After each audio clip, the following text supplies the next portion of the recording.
Hello বন্ধুরা, আমার নতুন একটি ব্লগে আপনাদের সকলকে জানাই অনেক অনেক স্বাগত।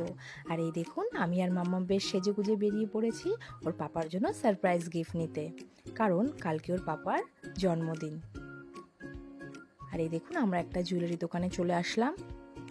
ভেতরে ঢুকেই দেখি নানান ধরনের গোল্ডের কালেকশন, দেখে পুরো চোখ ধাঁধিয়ে গেল। আর এখানে ওনাদের বললাম কয়েকটি জিন্স ব্রেসলেট দেখাতে আমাকে, তো ওনারা ওদের কালেকশনগুলো দেখালো। এর মধ্যে আমার একটা পছন্দ হয়েছে, তুমি সেটা নিয়ে নেবো।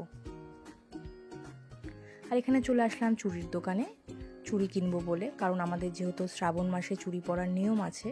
এখন তো সবাই পরছে সবুজ চুড়ি, এখন তো ট্রেন্ডিং রয়েছে। তো চুড়ি নেওয়া হয়ে গেছে, আমি এখন যাচ্ছি বাড়ির পথে। আর এই দেখুন, আমি এইটা নিয়েছি, একদম সিম্পলের মধ্যেই পছন্দ করেছি, খুব একটা হাবিজাবি নিতে চাইনি।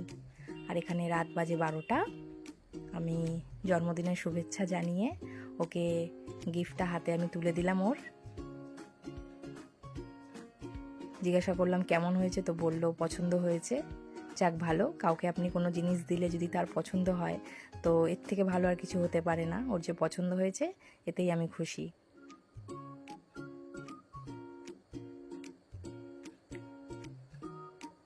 আর পরের দিন বিকালবেলা এই যে বসে পড়েছি ঘরটাকে একটু বেলুন দিয়ে সাজাতে।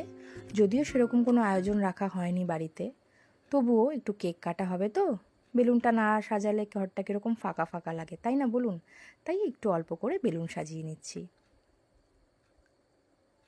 মাম্মাম তো ভারী খুশি বেলুনগুলো দেখে, বেলুনগুলোর সাথে কীরকম খেলছে দেখুন। অনেকটা সময় লেগেছে জানেন তো, কারণ যেহেতু একা হাতে করেছি, তো অনেকটা সময় লেগেছে আমার সাজাতে।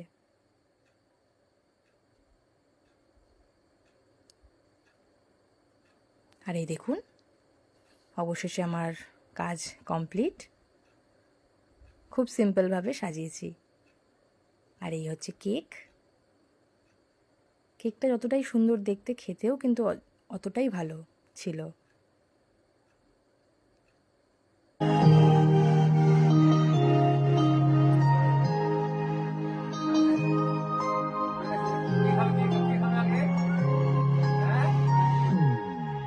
Happy birthday to you. Happy birthday to you. Happy birthday.